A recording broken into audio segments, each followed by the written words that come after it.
BA प्रथम वर्ष राजनीति विज्ञान के विद्यार्थियों, आज मैं आपको द्वितीय प्रश्न पत्र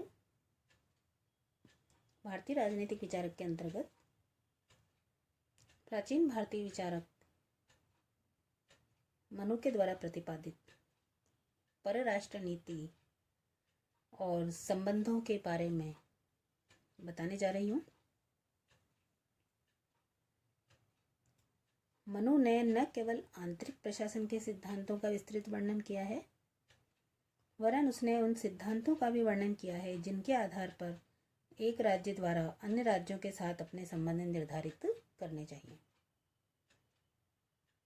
मनु ने परराष्ट्रीय संबंधों पर विचार करते हुए दो प्रमुख सिद्धांतों का प्रतिपादन किया है, और ये सिद्धांत हैं, पहला मंडल सिद्धांत और दूसरा षाड्गुण्य नीति।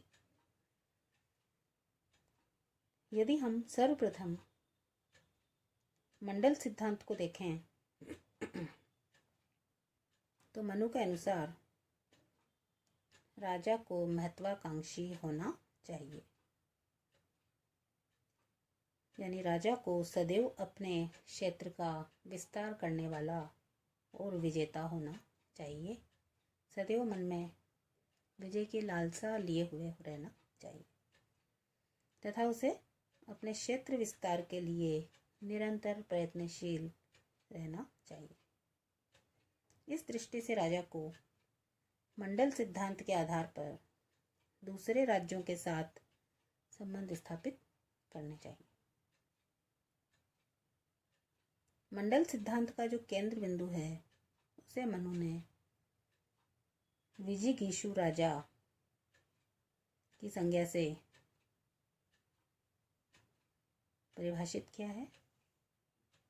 विजिगीषु राजा अर्थात विजय प्राप्ति की इच्छा रखने वाला राजा होता है। इस विजिगीषु राजा को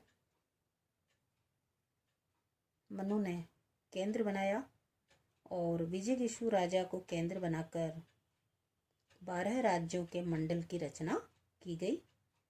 इसका अर्थ ये हुआ कि मनु ने जो विजिगीषु राजा की संज्ञा दी वो सदैव ही विजय प्राप्ति का लक्ष्य अपने सम्मुख रखेगा, और विजिगीषु राजा को केंद्र मानकर उसके आसपास चहुओर 12 राज्यों के मंडल की रचना की गई। धन्यवाद।